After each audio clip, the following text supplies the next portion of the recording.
Vou utilizar um exemplo aqui. Imagine João, 29 anos de idade, discutiu com a namorada, ficou com raiva, se sentiu sozinho, se sentiu rejeitado. O que é que ele fez? Foi para o quarto dele, consumiu pornografia para lidar com esse sentimento. Ele não percebeu que estava fazendo isso, que lidava como um anestésico emocional, mas era exatamente o que estava acontecendo. E por alguns momentos ele se sentiu bem, mas depois veio a culpa, o sentimento de fracasso, vieram diversas outras emoções negativas e que muitas vezes pode entrar num ciclo, né? A pessoa se sente dessa forma, se sente ansioso, se sente culpado e aí ela realiza mais uma vez o comportamento para amenizar, para anestesiar essas emoções negativas que ela está vivendo. Em um primeiro momento ele achava que aquilo estava ajudando, que aquilo estava sendo bom, só que aí, ao invés de conversar sobre o que aconteceu dentro da discussão, ele na verdade começava a criar um afastamento, porque além de não se comunicar, ele ainda reduzia, digamos que, a necessidade de intimidade física com a namorada. Isso ia fazendo com que houvesse um espaçamento entre, por exemplo, as relações sexuais, né? Eu já cheguei a acompanhar pessoas que passavam meses sem ter relação sexual com o parceiro, com a parceira. Então, João estava criando um problema ainda maior para o relacionamento dele. E tudo isso veio do fato de lidar com as emoções dele dessa maneira. Aproveitando que a gente está falando aqui sobre esse tema, eu vou contar uma pequena experiência que eu tive acompanhando um adolescente entre 17 e 18 anos de idade. Ele veio para a terapia, trouxe um pouco da experiência do relato dele em relação à pornografia. E assim, apesar de ser um adolescente, como eu falei, ele já era financeiramente independente, tinha uma renda superior à maior parte dos brasileiros. Ele conseguia faturar ali entre 2 e 3 salários, pelo que eu compreendi. Mas o fato é o seguinte, ele sentiu uma certa letargia depois, né? Não somente horas depois, mas às vezes o dia inteiro depois de realizar o ato. Ele falava também da contradição, do choque que era para ele em termos de valores pessoais, de valores religiosos, o ato de realizar a compulsão em relação à pornografia. E uma coisa até que a gente combinou, né, a gente brincava em relação a isso, por morar ainda na casa dos pais dele, mesmo tendo essa independência financeira, ele não queria ser ouvido pelos pais falando sobre isso. Então ele falou assim: Matheus, sempre que eu me referir à pornografia ou à masturbação, eu vou falar assim, naquele dia eu usei o amaciante. Então era algo que a gente brincava, e em alguns momentos eu vou usar isso aqui para vocês, para que a gente trate disso de uma forma mais natural, de uma forma mais descontraída. É um assunto sério, mas a gente também não vai demonizar isso. A gente precisa começar a tratar desse tema com naturalidade, porque assim as pessoas podem ter mais abertura para falar a respeito, e tem muita gente precisando pedir ajuda, mas tem receio do julgamento e por isso vai acumulando prejuízos, e muitas vezes quem está próximo não entende o que está acontecendo, né? Questões de isolamento social, problemas no relacionamento, problemas relacionados à produtividade no trabalho. Então a gente precisa falar sobre isso, e a melhor maneira de trazer esse assunto à tona é a gente falar com naturalidade sobre essa questão, até porque já é uma demanda real, né? A gente está falando, como eu disse, de 70% a 90% dos homens. Falando propriamente sobre o consumo da pornografia, quando eu pergunto às pessoas o porquê que elas fazem isso, geralmente elas me respondem o seguinte: Matheus, eu faço isso porque já é algo automático para mim, eu não tenho uma motivação específica para fazer isso. Só que qual é a questão? A gente já sabe, dentro da psicologia, dentro da ciência, de que existe sim uma motivação. Dificilmente acontece por algo mecanizado já pra gente, né? Claro que o nosso cérebro ele começa a identificar alguns gatilhos, alguns padrões que levam a pessoa a realizar o ato, a utilizar, como eu falei, né, o amaciante.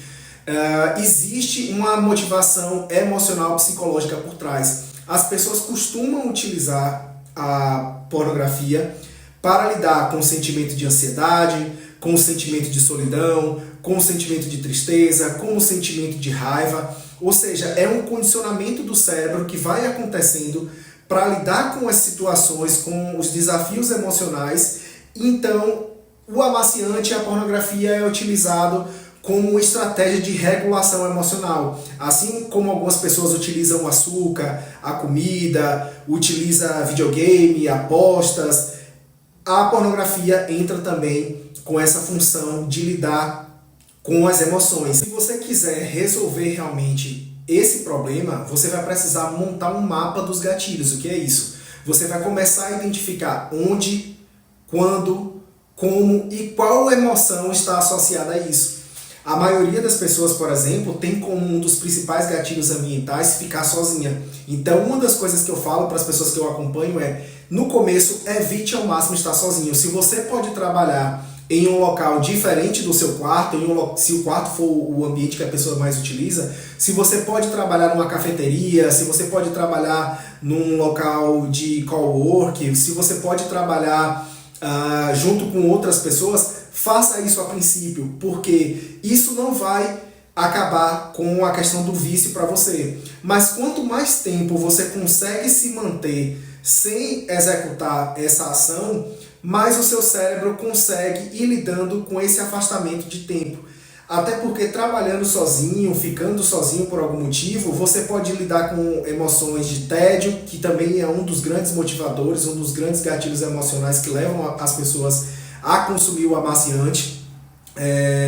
Pode lidar com questões de ansiedade, porque você tem mais tempo para ficar ali vagando em pensamentos. Então você precisa fazer esse mapeamento. Essa é uma das partes mais importantes, identificar quais são as emoções, quais são as situações mais propícias, ficar sozinho em casa, ficar no meu quarto, ficar no escritório. Existem pessoas que consomem pornografia da seguinte forma, eu vou trazer alguns exemplos aqui para vocês.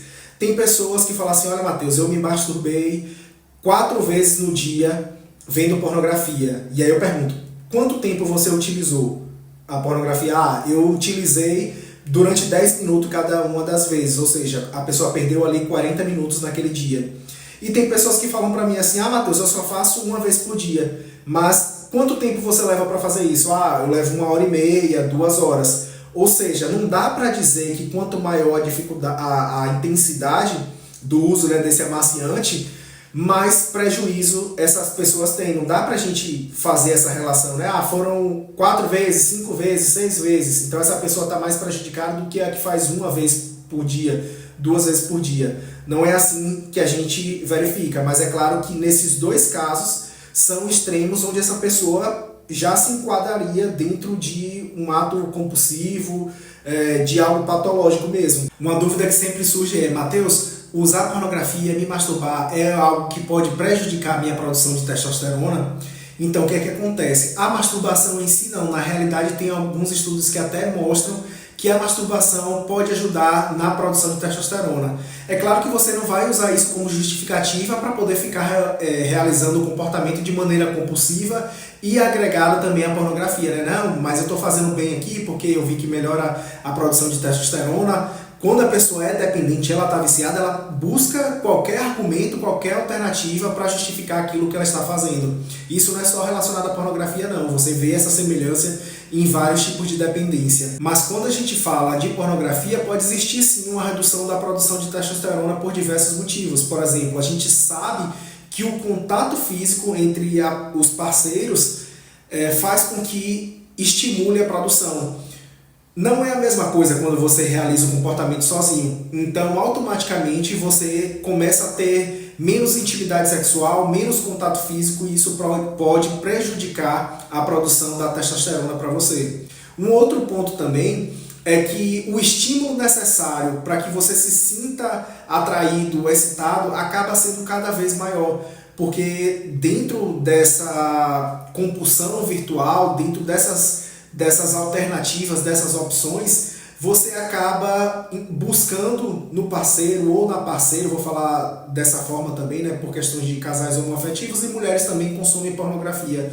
É um outro tabu aí, então esse vídeo serve para as mulheres também, até porque tem dicas aqui que vão servir tanto para um quanto para outros. Mas o fato é que a questão da produção da testosterona pode sim ficar prejudicado por essas distorções cognitivas causadas pelo consumo excessivo, problemático e compulsivo de pornografia. Se você gostou desse conteúdo, se você entende que ele te ajudou a compreender um pouco mais esse problema, essa questão, e se você obteve aqui alguns recursos, alternativas que vão te ajudar a se livrar, a lidar melhor com esse vício, então curte o vídeo, se inscreve no canal, que assim eu vou entender que esse conteúdo está sendo relevante para você e vou trazer, me aprofundar um pouco mais nele e em outros assuntos também que, assim como esse, estão relacionados a questões de casais, de relacionamentos de maneira geral.